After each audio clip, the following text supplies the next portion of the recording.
With me, we have Mr. Paddy Power, who's the communications director at Paddy Power.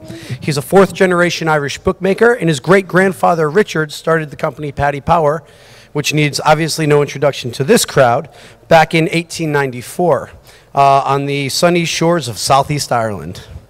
Paddy Power is known for its irreverent and humorous style of marketing. And Paddy here is the genius behind a lot of it, and he's going to tell us a little bit about what makes Paddy Power unique, and maybe what keeps him out of prison when he's running away from people like the Italian police. Paddy, go ahead. Thanks very much. Well, first of all, you robbed half my presentation there with the old family history, and second of all, I'm not quite the genius behind it all, but I'll certainly take all the credit for it, so we're happy to start from there. So what I want to do anyway today is, I know you've all had a lovely lunch and hopefully had a few free pints of Guinness at our stand outside and sitting there thinking, what the hell am I doing inside here on a day like this? So I'm going to try and keep it upbeat, keep it lighthearted, and hopefully a bit of crack, and at the end of it, any questions you got, anything you want to ask me at all, I'll probably tell you the truth, but I'm actually a bit worried about it because I know most of the people in the room here, and so I have to tell the truth today, which is unusual for me, but there you go. Anyway, so starting off first, a very quick background and history of the company.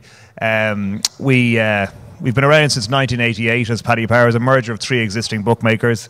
Now, my own name I get asked about quite a lot. My father was one of the three founders of the company. Now, the Power family has been in the bookmaking game since 1894, since my great-grandfather Richard Power, who he was working at a drapery store back in Waterford in 1894, and you know, he was the junior, so all the lads used to send him out to put their bets on with the illegal bookie down the road or whatever. So he copped on after a while that he was never sent back to collect any winnings.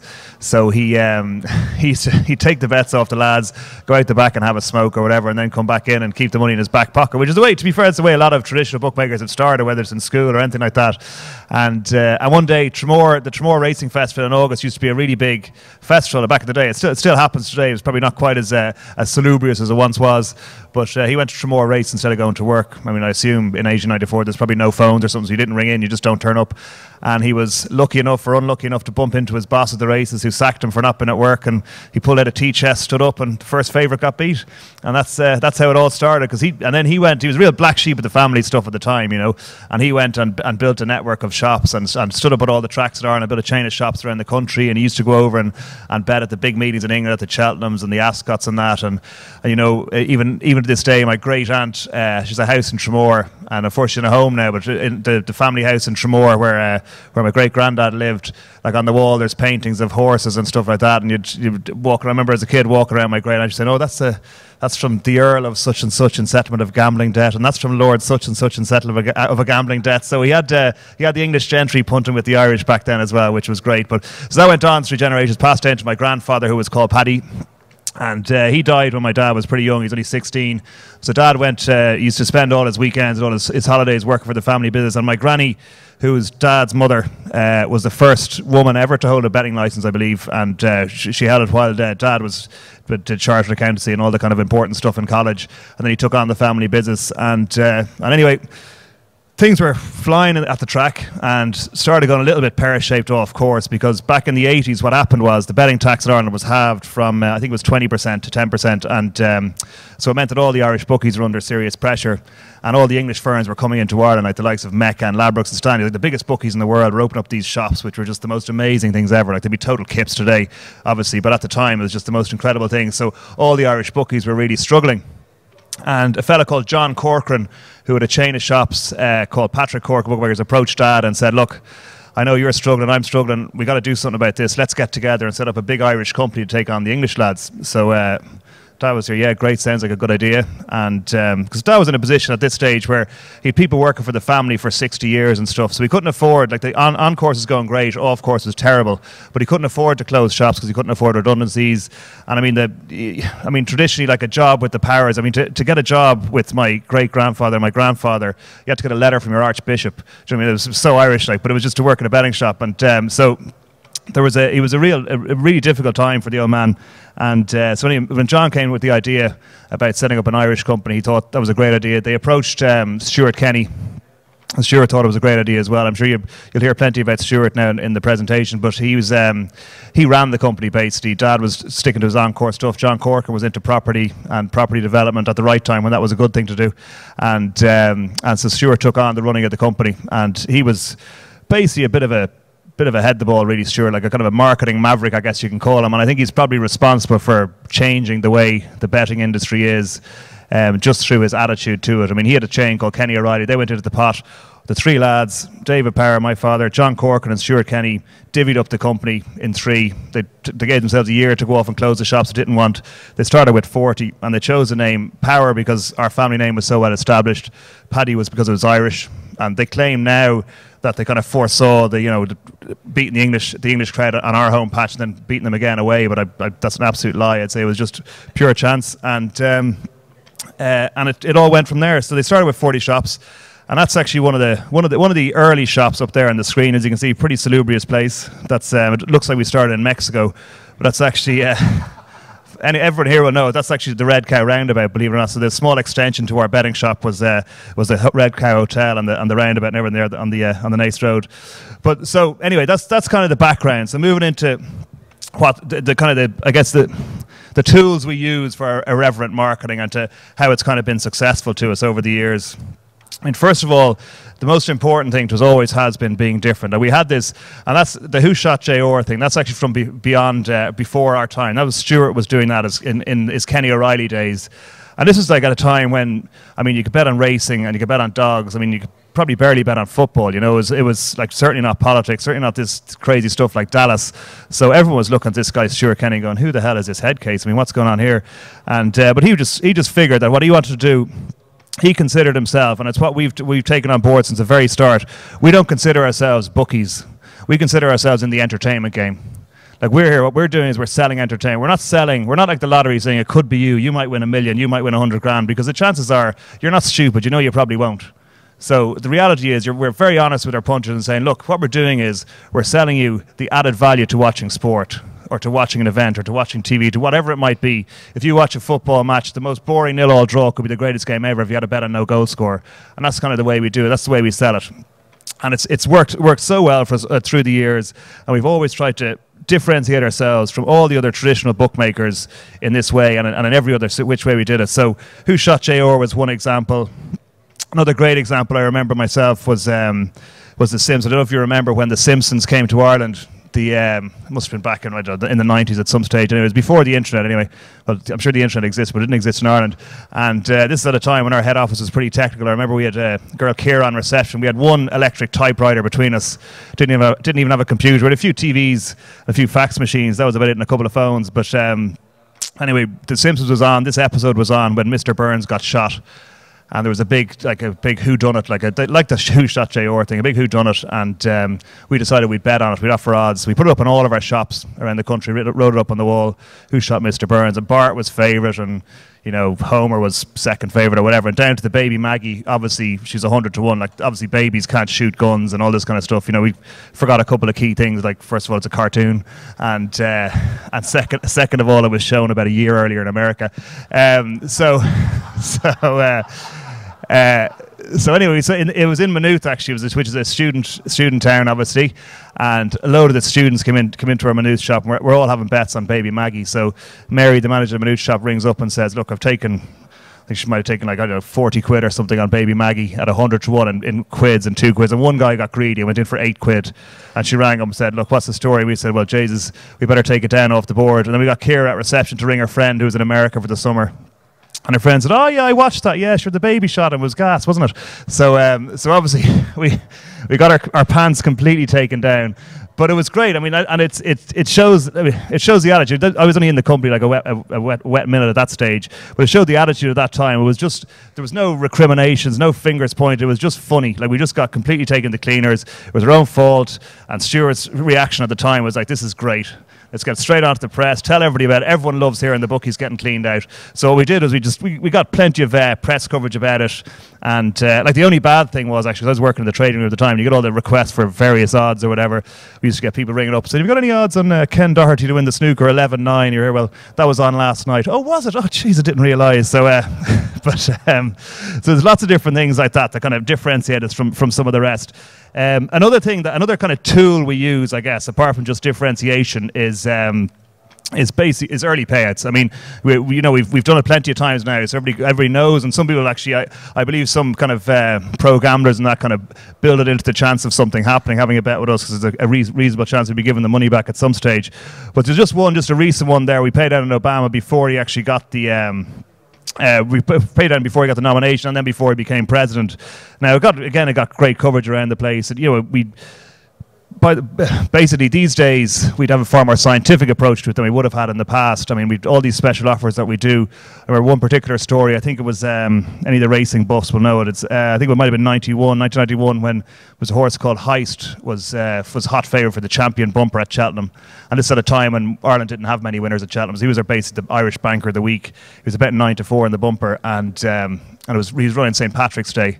So the big special was we're going to double the odds on any Irish winner on St. Patrick's Day. So the only problem was we had queues outside all of our shops for people waiting to get on Heist. So we were going 9-2 rather than 9-4, which is a huge difference. And so anyway, Heist got beaten by a neck in a photo finish by another Irish horse, Rhythm Section, who's our favourite horse.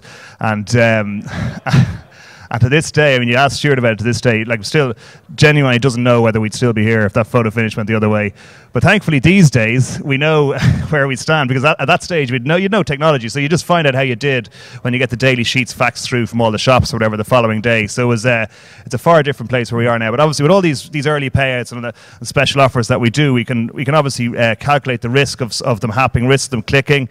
There's lots of different things you take into account as to whether it's going to be worthwhile in terms of what sort of customers are going to get their money back. Are they good regulars? Are they shrudies? That kind of stuff. Are you going to get good publicity out of it? Is the right thing to do? Are you going to get it right or wrong? Like, sometimes you get it wrong, but obviously you work out pretty easy via the odds that you've got an 80% chance of getting it right or whatever. But anyway, not everyone was very happy with the Obama payout. We did get plenty of feedback from some of our punters. So this came from a commentator from the US who obviously wasn't an Obama fan. But there you go. So it was. It's good to appeal to everybody. I had to take out the last word of what Mary Robinson does because But anyway, so there you go. So thank you, Todd. If you're here today, thanks very much for your feedback. Other early payouts, ones that have gone completely wrong for us. Tiger Woods, I don't know if you remember this, in the 2009 PGA, he was, I don't know, about 4 or 5 shots clear. Was he going into the final round? And we thought, Tiger, obviously bulletproof. He's never been beaten when he's led into the final round in a major. He's won about a zillion majors at this stage. So we said, look, we may as well pay everybody out now, because the chances are they're going to come back and punt with us tomorrow anyway. So we give them their money quick, and then they come back to us. All their mates will have bet with some other firm, and they'll say, well, I didn't get paid early. So we paid out, it was about £1.5 million, which is pretty serious dough, and then Tiger, the absolute idiot, goes out and blows it, and Y.E. Yang, whoever he is, goes and wins the tournament. So we end up obviously paying out. You don't have to pay out a penny on Y.E. Yang, but it costs £1.5 million that we wouldn't have had to pay out in Tiger. But the one thing that it does, I mean, when you do, you got to stand up and take it. When you do make the mistake, you stand up and you take it. Everybody loves to see the bookies getting their pants taken down, obviously, and it also does. It builds an awful lot of loyalty. I think we're lucky enough to enjoy pretty strong loyalty from our punters, and it's these type of things that give us that loyalty. And it's also, I think, it's a general attitude of. I like to think ourselves not quite as greedy as a traditional bookmaker. I mean, it's the main reason behind doing all these money-back specials and early payouts and justice payments, all that kind of stuff, is because for us, our ideal customer will walk into us with £100 and walk out with 90. Because if he walks out with nothing, he probably won't come back. But if he walks out with 90, you say, well, that only cost me a tenner, was a bit of crack, and he might come back next week. And we get a tenner off him 12 times rather than 10 times. So it makes perfect sense, really, taking a long-term view of it. Then another early pay at the UK election. This is one where one of the times we got chased by the police. It's not that original a thing to do, to project a sign up on the thing, but we projected on the House of Parliament, and I was so ridiculous. I mean, they come around and you have to pack up your van and drive off and do a lap around, then they go off, and once the police go, you set up again and put your picture up, and then they chase you around again. It's the most ridiculous thing ever. But so we had a bit of crack with that for the election. It was, we didn't take a huge chance, and I think he was probably a certainty. It was after the Gordon Brown. I remember he insulted his voter, and it all went pear-shaped for him. But there you go. What have we got next? Seizing the moment. This is probably the best example. I think it's probably what we're best at, and the one main advantage we have over a lot of our competitors, that we're quick and we're willing to move fast, we're willing to take a risk, and we're just go and do it. If it's a good idea, we just do it. It doesn't really matter what it's about. And this was at a time, do you remember it was controversial? There was some bus driving around London with the slogan on the side saying there's probably no God, so just enjoy yourself, from the Atheist Society or something like that. So we immediately released betting on whether there's God or not, or whether God exists. Now, obviously, it's going to be difficult to prove, unless, obviously, when we go to heaven. I mean, all bookies go to heaven, so we'd know when we got there. But what happened at the same time was they were building that huge, what's it called, the Hadron Collider, you know, the big yoke, the big 27-mile yoke, finding the God atom or whatever. So we managed to wangle the two together, and we decided we'd settle the bet if that proved that, or if that didn't prove the Big Bang, or whatever way it worked out, that was going to prove if God exists or not anyway. And so again, we got a great twist out of that as well. And it's something that had nothing to do with betting whatsoever, but we're still able to stamp our name on it, which helps. It just puts you out there and it associates you with fun. It doesn't necessarily have to be about betting. It just has to be about your core brand values, which for us is all about fun. Another one, this is when after the Henri handball, probably timely with the tournament coming up at the moment, we just put up these. That's actually caused a little bit of stick in France. They thought it was quite racist, but we had this sign at Dublin Airport and all the bells the day after saying Paddy Power welcomes you to Ireland unless you're called Thierry. And so just in case Henri was going to come over. So we got a little bit of stick about that because a lot of the French people thought it was anti-French, but it obviously wasn't. And one of my favourite of all time was the volcano betting. We all remember the volcano when it went off and we were all stuck, and I had a great time. I was stuck in London and my brother was stuck there as well. We basically had a stag do for about 4 days. It was deadly. And so we launched it. We got it together. We launched this business, which was volcano betting, effectively allowing you to bet on your holiday destination airport being closed the day you're meant to travel. So remember, there's a lot of talk at the time whether you're going to get your money back if you booked your holidays, all that kind of stuff. So you could bet, I don't know, if you're going to Portugal, you bet on Faro Airport at 50 to 1, you have 20 quid at 50 to 1, it covers you for £1,000 that the airport's closed the day you got there. So it was brilliant. We got it all done, got a whole website built. I got my photo taken with 2 gorgeous looking models at a private jet. We had lots of publicity and all that kind of stuff. But the day after we launched the whole business, the volcano cloud blew away, unfortunately. But I tell you what, it would have been brilliant this time next year, Rodney.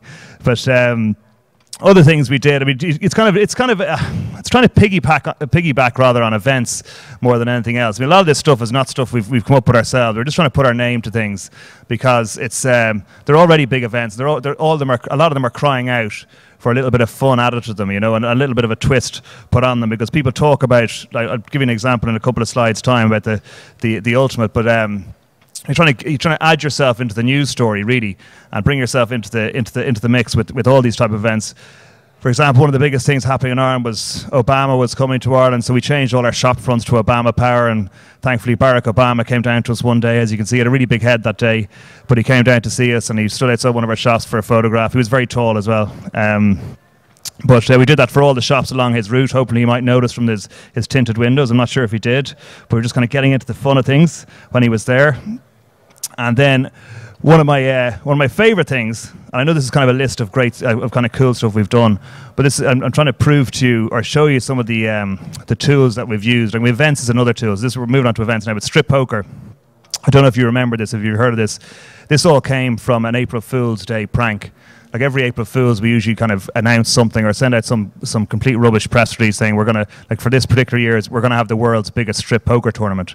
And we got so many requests. About 200 people replied saying, or wrote into us saying, you know, when's it on? How do I sign up? How do I play? All men, obviously.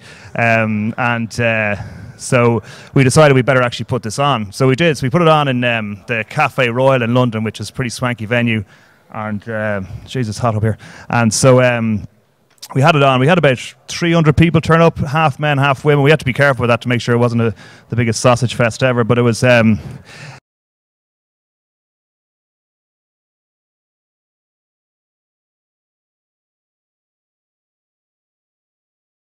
got like the independent auditors down with their clipboards to make sure that it was like, yeah, yes, they are naked, yes, correct, I can see all their bits and all that kind of stuff, and we had the proper poker competition, and it was pretty quiet until your man there swirling his towel around the bottom left hand corner. I can't remember his name now, but he got it going. He was the first guy to fully strip off, and then the young lady in the top right did it, and that got the girls going, and then unfortunately the hairiest man in England won it. But it was a great event. I mean, it was so bizarre. Just walking around there. It's the day at work. You're walking around and everybody's naked in the room. Like, usually they say picture everybody naked. Like, it wasn't that hard that day, but it was quite funny. Again, we got great publicity. It had nothing to do with betting, really. All the poker purists saying, look, this is ridiculous, nothing to do with poker. We're making up the rules as we go along, like to try and get the close off quicker, obviously. And it worked. It just worked really, really well. And again, it's just fun, just a bit of crack, and just completely bonkers. So we thought it was perfect for us. From the bonkers to the bizarre, we got contacted. Again, this really proves it doesn't have to be anything to do with betting. It just has to be doing a bit of fun. The TED Fest.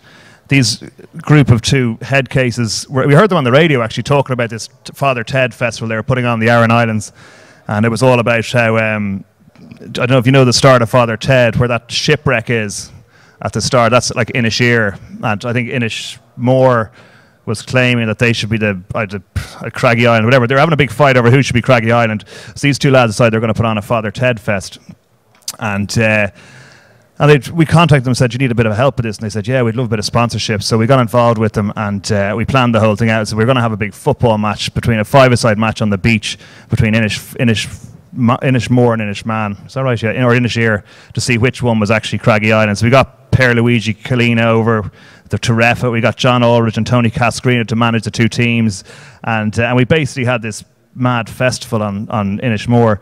And we actually got the real milk float from the Speed episode, which is deadly. Like, we had to buy it because it was cheap. It was cheaper to buy it than to insure it.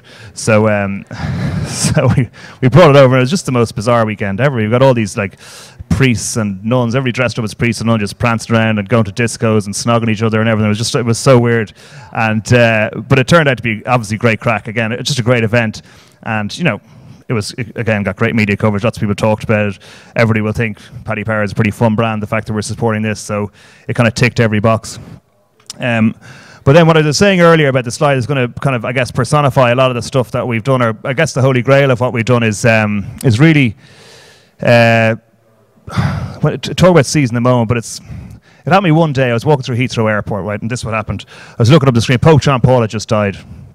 Looking up the TV screen, and there was a guy reporting from Rome. The interview went something like this: so what's going on? And the reporter saying, well, look, still here in Rome, there's 5 days of mourning, then it's going to be conclave, and then we'll have the white smoke. So really nothing to report for the next week or so. We're just going to be here saying the same old shite to you every single day when you come back to see what's going on from Rome. So I was thinking to myself, God, the whole world's media is there, and they've got nothing to talk about. Nothing to talk about. So I said, right, what can we do? So we decided that we'd go to Rome, and we'd set up a stall in St. Peter's Square, which is what we did. So we quickly made up bookies boards, business cards, official papal betting experts, all this kind of stuff. And we got a Ryanair to Rome, stayed in some ranked little hotel near the Vatican, and literally pitched up outside St. Peter's Square and set up a stall and started shouting the odds on who's going to be next pope. And for a while, everyone thought we were a bit strange. I mean, obviously, but there was an awful lot of weird people there. There was a lady, I remember, throwing herself on the ground, cutting herself, and all this kind of stuff. All sorts of weirdos arrived in Rome for this occasion. And so we had a great bit of crack anyway. And then the media started cotton on to that we were there. So they were coming over. The first people were saying, what are you doing? We said, well, we're offering odds on who's going to be next pope. So we're speculating, and we can't actually take bets here because that'd be illegal. We're just telling you what the odds would be. And they were, oh, that's interesting. I said, well, if you'd like to do a piece, but yeah, that's okay. We don't mind talking to the media. That's okay. So next thing, there's like, suddenly it's like manna from heaven for the media. They've suddenly got a story. So we had queues of people. It was like a pure man's dream. You had a queue of like CNN and BBC and all these ones. You're trying to keep them in check. So now Channel 4, you get behind Reuters, all this kind of stuff. And I remember a couple of funny things happened. First of all, I was doing an interview I was the glory boy, you see, and my colleague Ken was there to hold the board because it was a bit windy, but I was obviously the star of the show, as I fully deserve to be. So Ken was holding the thing, and I was talking to this camera. I was trying to do an interview in French. I don't even speak French because it was difficult enough. But so I was talking to some Belgian TV channel. And next thing, the whole bookie board collapsed, and I turned around, and Ken's like sprinting across St. Peter's Square, and your man, the interview is going like, what's going on? And I was there, well, I don't know. And so I ran after Ken, and I caught him. That sounds much better, crack. With Scott Port, CEO of Trader XP, and all attendees will get a $500 CPA. Jesus, we're off. we'll give you a free pint of Guinness if you stay. So anyway, so Ken lashes off across the square. I catch up and I said, what happened? He said, oh, someone pulled a gun on me. And we're like, what? He says, yeah, some secret police guy comes over and flashes his badge, says, you have to move on. And Ken said, no, we'll go in a minute. Next to your man takes out his gun. So Ken legs it and leaves me in the lurch, which is great. I was here, cheers, thanks. And so anyway, the police were they didn't know what we were doing. They didn't know whether it was right or wrong, but they just didn't like the fact that we were there. So they were kind of, eyeing us up kind of, nervously or whatever. So every time we'd set up, they'd start moving across the square and we'd be kind of saying to the camera crew, could we either hurry up or move? And we were running down alleyways, the police blowing their whistles, chasing us, and a TV crew with us to do a quick interview and move on. It was just the most bizarre thing ever. So we did 90 TV interviews with over 30 international media corporations, and it was just the best crack I've ever had pretending to work. And I remember when the white smoke came, we were sitting in a little cafe beside the Vatican, just up off St. Peter's Square, and so we see this policeman run down blowing us. So it was going, Bianchi, which I don't speak Italian, I assume it means white. And so we ran we were right up the top of the square, and it's these huge, gigantic big screens. And you just see the people like ants just appearing onto the street behind us, the big long street. And then just before, literally just when the Pope gets brought out on this curtain on the balcony at the top, and just before he gets brought out, literally the clouds parted and the sun shone down. It was like a movie, and I was going, shit, we shouldn't be betting on this. But but anyway, so the Pope comes out, and then there was all sorts of reaction. It was actually the favourite, first of all, and he picked the right name as well, which is great. But there was mad reaction. It was, honestly, I'm telling you, it was the best crack, the best atmosphere. It's better than a World Cup final. The next time, when the Pope dies, I know it's a terrible thing to say, but he'll obviously die at some stage. I'd say get yourself to Rome. It is just the most amazing crack ever. I don't mean that in a bad or morbid way, but genuinely, it's amazing. It's amazing. Anyway, moving swiftly on from the Pope to Tongan rugby players. I don't know if you remember this. This is during the Rugby World Cup in France. We got a Tongan rugby player to change his name by deed poll to Paddy Power. And it was something that we actually tried to do with Georgia. They were in Ireland's group, if you remember. And we went through the whole process of months and months of planning. So a lot of this stuff, we put an awful lot of time and planning into it. So we went through months of planning, and we were through interpreters, emails, emailing the Georgian manager and all this kind of stuff. And eventually, we had it all. We thought we had it all sorted. So we just did an email, okay, just to confirm, this is what we're going to do. Such and such has changed his name to Paddy Power. And the Georgian manager replies, going, you want to do what? So anyway, that all went absolutely pear-shaped at the last minute. So we had to find someone else, and we got in touch with this Tongan Epi Taioni. And he was delighted. He was their senior player on the team, and he had a big hump about the fact that he didn't get as much funding as other nations, all that kind of stuff. So he was all over, changed his name. I think his name might actually still be Paddy Power, but so he changed his name by deed poll. And unfortunately, though, the organisers wouldn't, even though his passport and everything was changed, the organisers wouldn't let him have Paddy Power on the team sheet because I know he'd already registered as Epi Taioni, but. It was actually his idea. He approached us during the tournament and said, look, we're all really bored here. Do you mind if we dye our hair green for the England game? We're okay. So I remember we flew over to France with loads of green hair dye and a couple of hairdressers, and we had these massive Tongan rugby players sitting out in their hotel room getting their hair dyed green the night before. It was actually the 2 days before. It was the night before the captain's run. And we were there was one journalist staying in the hotel, and we were saying, oh, please don't write anything about this, please, please, please. We'll give you the exclusive if you don't write anything about it, but he did anyway, the fecker. So the next day, the head of the Rugby World Cup arrives out of the hotel and grabs the Tongan manager and does a real what's going on with your players? And he's there well, what do you mean? He's there, they've all got green hair. And he's there, oh really, do they? Didn't notice. But and so anyway, he told them basically if they didn't dye their hair back, they were going to pretty much get fined off the face of the earth. So we had an option. We could have either underwritten the fine, which probably would have meant the fine would have been about a gazillion quid, or else we had to let them to get their hair bleached back. And because the nature of their hair is so dark, you have to bleach it first.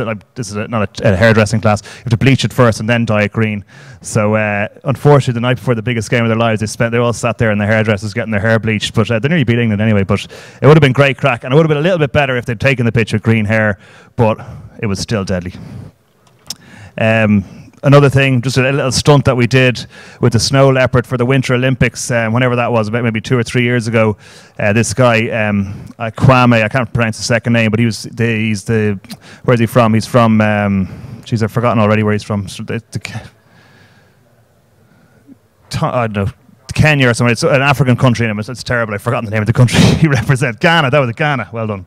The Ghanaian skiing team was this guy Kwame, and he was looking for funding. And again, he couldn't get funding. He was working in the snow dome in Milton Keynes. He taught himself how to ski on the artificial slope, and he qualified for the Olympics. Like he qualified during the proper qualifying time. So we sponsored him, did a bit of PR with him, and then we said to him, look, we'll give you a performance-based bonus. Like, so we got our so-called experts to price up how well he'd do, and they were here, look, he'll definitely finish last. He'll finish miles last. We're okay, well, so for every place above last place you finish, like you get X amount of bonus, and of course he finished about 20th last. So he absolutely cleaned up, so he did well out of it. But it was another, just the reason why we kind of sponsored him was, first of all, it was a deadly story, and he's a really nice fella, but also just it very much an underdog story, like a Cool Runnings type story, and that's the way we'd always would have considered ourselves, to be kind of fighting against the machine, if you like, a little bit anti-establishment, a little bit underdog.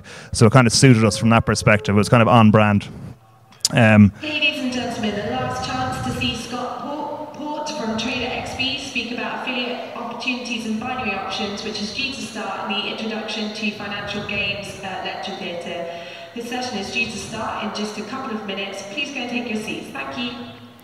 Now, after that rude interruption, the Cheltenham sign, I don't know if you remember this. This just brought everything to a new level. The reason I've got this in is because it just showed we kind of developed and moved on over the years, and it brought everything to a new level. This was about, I guess, about 2 years in the planning, actually, because we tried to do it the previous year, but effectively what we did is we rented a field off a farmer, and we went in under the cover of darkness and put up a billboard that's bigger than the Hollywood sign. It was like 200 feet long and 60 feet high, and did it overnight, and I guess kind of hijacked the festival, if you like, at Cheltenham. But we actually had the field next door to it the previous year, all booked and everything, but unfortunately we discovered afterwards that the guy who owned the field actually was on the board of Cheltenham. So when he discovered that there was some sort of marketing activity going on, he went mad and he wouldn't let us do it. So we managed to keep it quiet for a year, and then came back the following year and stuck up the sign. Now, Cheltenham went absolutely bananas about it, because a lot of their sponsors were giving out to them saying they've spent a lot of money to be involved in the festival. Now, we're one of Cheltenham's biggest sponsors anyway. We sponsored the November meeting there, but for this particular one, they weren't too happy with us. But it was just deadly. I mean, just people just walking into Cheltenham, and the first thing they see is this huge thing in the hill, and it got exactly the reaction that you want with all this stuff that you do. Like, the reason you do all this stuff is you just want people to go like, how the hell did they get away with that? And that's the reaction you just want, and you want people to shake their head and go, shapers. And it's just completely harmless fun, and it's just like one of those ones. We did it because, I don't know, because it looked like it was going to be good fun, and we did, and it was. And we offered to leave it up permanently on the hill, but the local council didn't take us up on our offer, unfortunately. But you never know, you might see it again at some stage. We tried to put it up at the Ryder Cup, actually, but we couldn't quite. I don't know if you remember that. We couldn't quite get it up. We had it up beside this, I think it was the 17th fairway, and it was about half up on the Ryder Cup starts the Thursday, isn't it? So on the Wednesday, or the Tuesday night, I got a phone call saying you're on the 5 o'clock flight to Cardiff in the morning, you have to go to court. So I arrive up to Cardiff, and I walk around the corner, and all these TV cameras are there. I was like a drug dealer walking up to the courthouse, you know. And so I went in, and the judge was there. They were taking an injunction out against us to take the sign down. So the judge is there saying what's going on with the sign, like what's the story? And I was there, well, you know, it's a pretty big construction. It took 60 man hours to get it up there, Your Honour, and you know it's a very serious piece of equipment. It could be very dangerous if you try and take it down too quickly. And he said, well, how soon could you have it down? And I was there, probably get it down by Monday. And anyway, he wasn't too impressed. He had a pretty wise suggestion that we just take the letters off and leave the scaffolding up. So unfortunately, we didn't quite have it up there for the Ryder Cup. But again, it was worth a go. It was worth a go. And we genuinely didn't think we were breaking any laws. It was a planning issue, actually. Apparently, if the sign had been hovering off the ground, not that that's possible, it would have been fine. But anyway, so other kind of stunts that we've done that have been unusual and different. A decent one, and one that was good fun. I would, again, nothing to do with us except seizing a moment, really, more than anything, was the first ever sponsor confession box.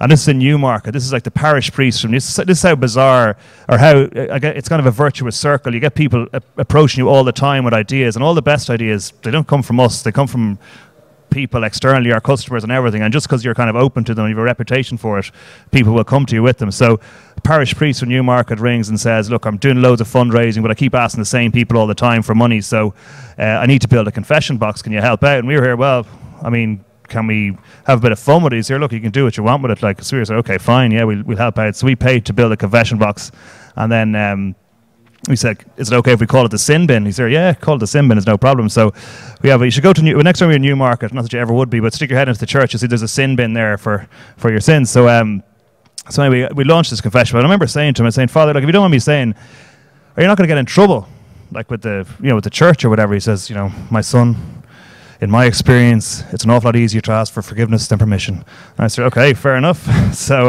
but he was very happy to do it. So we got Frankie Dettori down, had a great bit of fun. Sky News sent a crew down for the day. They're interviewing all the old codgers going into mass, like on a Tuesday or whatever. And everyone's here like, what you think of the sim? And they're like, huh? What? But anyway, it was all a good bit of fun. I went down pretty well with the parishioners because they all got a bit of funding for their local church. More recent one, the Uffington Horse. Don't know if you know the Uffington Horse, but it's one of these ancient horses. We did this before Cheltenham this year. It's on a hill in England in Uffington, funny enough.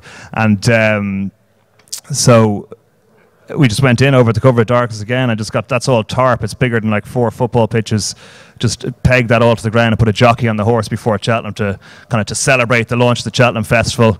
Now, the National Trust, who owned the site, went pretty mad. I think it's not quite sorted out with them just yet, so I probably shouldn't be showing you this. They might end up in court over, but I think they'll be all right with it. Once again, we offered to leave it on permanently. I think it looks very well, but they declined our offer. And we're nearly finished, I promise you. One I have to tell you about is this happening next Friday. So if any of you are going to the Euros, I don't know if anyone's gone over in the camper van now. Well, we had about 40 or 50 people with this amazing idea ringing us saying, look, you know what, we've got this great idea, there's a group of lads and we're going to drive a camper van to the Euros. We're a great, brilliant idea, but unfortunately we can't obviously support all of them. So what we're going to do is on Friday week in the garage on Usher's Quay, we're going to give £100 free petrol to every camper van that pulls up. So I'm going to promote it heavily. We've got Stephen Hunt down there and Nadia Ford to launch it with us last week. And we're going to have Ray Houghton as a petrol pump attendant and John Aldridge as a petrol pump attendant. And we'll have a couple of models squeeging your windows. So the idea is, like, there's a small outside chance that Dublin will be brought to a standstill by camper vans and the whole quays will be gridlocked. And if that's the case, it could be a great bit of crack. So we're going to have all the Jackie Charlton music playing now, the things and everything like that. So we're hoping that it's a really big event. I think it will be. And it's giving something back to the fans. It ticks loads of different boxes, but I think you'll hear more about it actually on Friday week. I think we'll, but if you're planning on travelling the Friday, the bank holiday weekend, I'd leave early. And then some of our advertising, I'm going to move on to that now just very quickly, and I won't take long, I promise you, because this just looks like a list of stuff we've done. But some of our advertising that has been quite good. I guess it's evolved over the years. It's evolved from some of the very basic stuff, and the very first one I'm going to show you is actually still probably our most popular one. Still get requests for this all the time, even though the Pope is dead. But this goes back this is long before my time. This was Stuart. I think he had the idea. And he had it all done up, but he didn't have the bottle to do it. And about a year later, he went and did this back in maybe 1990 or something like that. Around that time, where on some Sunday morning, all the parishioners going to mass, it just so happened that it was the bus shelters outside churches all around the country that had this poster on it. And again, the whole idea was like, wait, think about back then. There was none of this kind of irreverent advertising or anything went on. This was like Joe Duffy Gold, for weeks, like Marion Finucane's show. They were just, all they talked about was this, and it was disgraceful and how he was going to hell and all that kind of stuff. And but it raised the brand's profile so much way back then, and we still get requests. We get 2 or 3 requests a week for that poster from punters or whatever. And we obviously weren't allowed advertising on TV until very recently, so all the advertising, all the creative we had to do was kind of billboard creative, I guess, was the ones that had the most impact. And when we were launching in the UK, we were absolute nobodies going into the UK market. I mean, how on earth are we going to get ourselves noticed over there? So we got an agency come up with this idea, and it worked incredibly well. Because the whole idea behind this campaign was, as it says, let's make things more interesting. So you're looking at everyday things through a betting man's eyes. You're saying, like, whatever you do, like I know you've sat there in a pub with your friends and the next person to walk out of the toilet, man or woman or whatever, that kind of stuff. So this one, we're obviously betting on a race between the 2 old ladies across the road. Now, some people thought we were betting on the which one of them gets knocked down first by the truck in the background with the big bull bars. But obviously we weren't. So I don't know how they thought that. So this caused a bit of controversy. But again, we're basically the jammiest company in Ireland. Like, what happened was, it was a bit of a hitch, everyone thought it was a bit funny and da-da-da-da. But then a group of old age pensioners in Bristol got the hump about it, and they all got up on ladders and started defacing the ad and all this kind of stuff. Like, these are like really old people, like leaving their Zimmer frames aside and climbing a ladder to deface our ad. And it was like a 6-week campaign that got banned after 10 weeks. You know, it was like, it appeared like obviously with the billboards up, but it appeared in every single national newspaper in England about the pensioners like defacing the ad and da da da. I remember your woman's name was Anne Crabtree, who was the spokesperson for the pensioners. And I remember I was on the radio and she was on as well. And you know, at this stage we decided to change the campaign. And I actually don't have the ad that we changed anyway. But so we had. So she was here. It's disgraceful. And I was here. Well, look, Mrs. Crabtree, I'm very sorry that you found it offensive. So we're going to change the ad. And she said, oh, that's great. And the interviewer says, what are you going to change it to? I said, well, we're going to change it to. We've got a picture of a mother with her baby in her arms. And they're, oh, that's lovely. Yeah. And I said, and you know, and the baby's looking at the camera with a very hungry smile, and we've odds over each one of the mother's breasts as to which one she's going to feed from first. And so Anne Crabtree just hung up the phone straight away, which is. But there you go. But so I should have that ad, but I don't have it. But the other one we have in that campaign was this one, which the kids in the bath. And actually, but we've all been there. Come on. So again, but that's the whole point of the campaign. That was exactly it, to get a bit of a chuckle and to say, like, geez, you can look at everyday events through betting or whatever.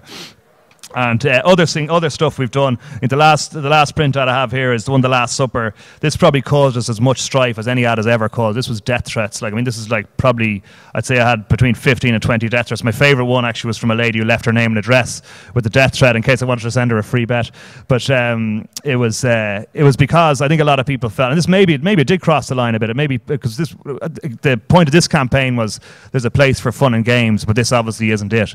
So the other ones in this campaign, there was like, you know, there's doctors delivering a baby in a delivery ward, and they're playing cards at the same time. Obviously, they should be not like concentrating on the baby, not playing cards and that kind of stuff. But this one, obviously, at the Last Supper, they shouldn't be playing casino games. Like, although Jesus was clearly chip leader, and so it did cause a lot of bit of controversy because people felt that while we were kind of taking the mick out of an iconic image, they felt we were taking a mick out of the cornerstones of religion, which I think. Personally, it probably went a tiny bit over the edge, but there you go. Can't get them all right. And we've got 2 TV ads that I wanted to show you, but unfortunately, I'm so technically inept I can't. But they're amazing. Honestly, they're amazing.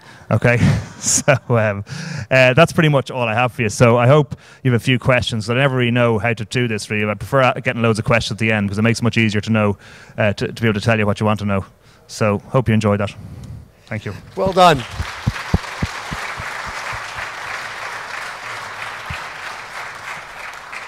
Do we have a question or two? I've got one. Which advert or campaign do you regret? I don't know. It's hard to regret any of them. Like, even when you get them wrong, you have to stand by them. Do you know what I mean? Yeah. Because you do say we had a recent TV ad that was banned, and we got like awful abuse for it. It was it's one of the ones I was going to show you there. It's called Ladies' Day, where we sent. I mean, our latest campaigns have. I don't know if you haven't seen them, but it's.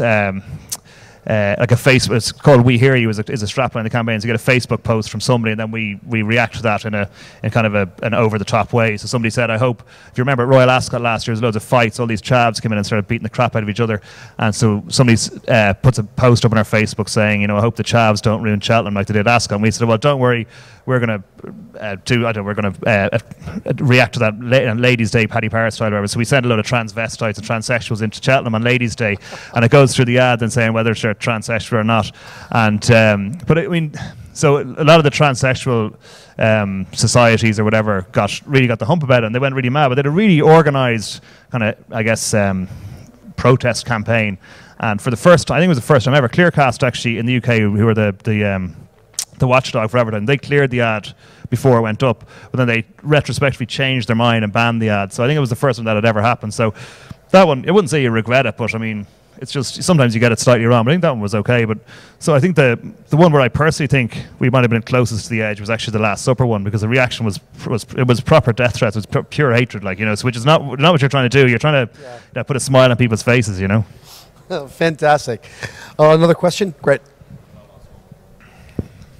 Is there more value in the banned ads than the ads that don't get banned? Well, Yeah, well, no, to be honest with you, not really, because when they're banned, you can't see them anymore. Like even on YouTube, like one of our, we do, like at the moment we're making ads for TV, and then obviously with TV you can't go too far, so you try and make the really funny ones just for YouTube. But even with YouTube, if they can get censored, they get over 18 or whatever, so it means your views are going to be far less. So I don't think you want to get banned. I think what you want to do is you want to cause. I would not even controversy. You just want people to talk about it. You cause debate, like really. I mean, some of the stuff, like I mean, a lot of our ads do kind of cause a debate, I guess. But most of them, like, well, in fact, all of them, you'd be very happy defending them and saying, like, well, hang on a sec. I mean, it's the fun police gone mad type of thing. So you can kind of take the anti-establishment higher moral ground, if you like. And I mean, it doesn't appeal to everybody. A lot of people just don't find it funny because, let's face it, it's not the most mature humor ever. But I mean, it is where we are. It is where we are. So, I mean, we'd be proud of most of them, to be honest. Any other questions? Then my last question is, how do you balance the funny ads with the serious ads? Or you just go all funny? We just don't do serious ads. No, well, you try. Like, to be honest, you try and keep a common theme through everything you do. So some of the stuff, like I mean, you obviously have tactical advertising, brand advertising, etc.